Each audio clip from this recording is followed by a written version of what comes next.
আগে জানতে হবে ব্রাহ্মণ কথাটার মানে কি। আপনারা ব্রাহ্মণ দিয়ে পূজা করেন তো? সত্যি কি ব্রাহ্মণ?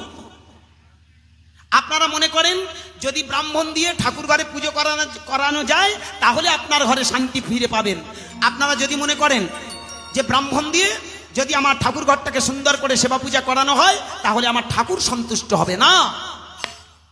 আগে জানতে হবে ব্রাহ্মণ কাকে বলে। আমি পা দুটো জড়িয়ে ধরে অনুনয় বিনয় করে বলবো, আমি কিন্তু ব্রাহ্মণ নিন্দা করার জন্য এই কথাগুলো বলছি না।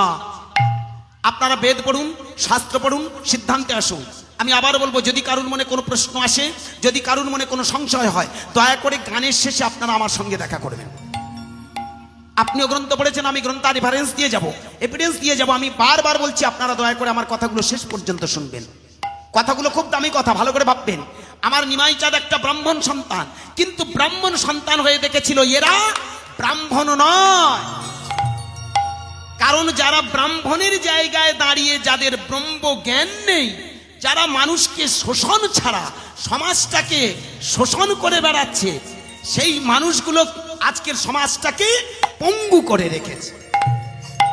ভালো করে ভেবে দেখবেন। আবার আমি কথাটা ভালো করে বুঝিয়ে বলছি, মিলিয়ে নেবেন। জন্মেন জায়তে শূদ্র সংস্কার ভাবে দ্বিজ, অর্থাৎ জন্মমাত্র সবাই আমরা সমান। শূদ্র সংস্কার ভাবে দ্বিজ, যেদিন তার উপনয়ন হয়, সংস্কার হয়, সেদিন তাকে বলা হয় দ্বিজ। দ্বিজ মানে কি? আর একবার তার জন্ম হলো। কিসের জন্য জন্ম হলো? এতদিন সে সংসারের মঙ্গল চাইতো, আজ থেকে সে সমাজের মঙ্গল প্রার্থনা করে।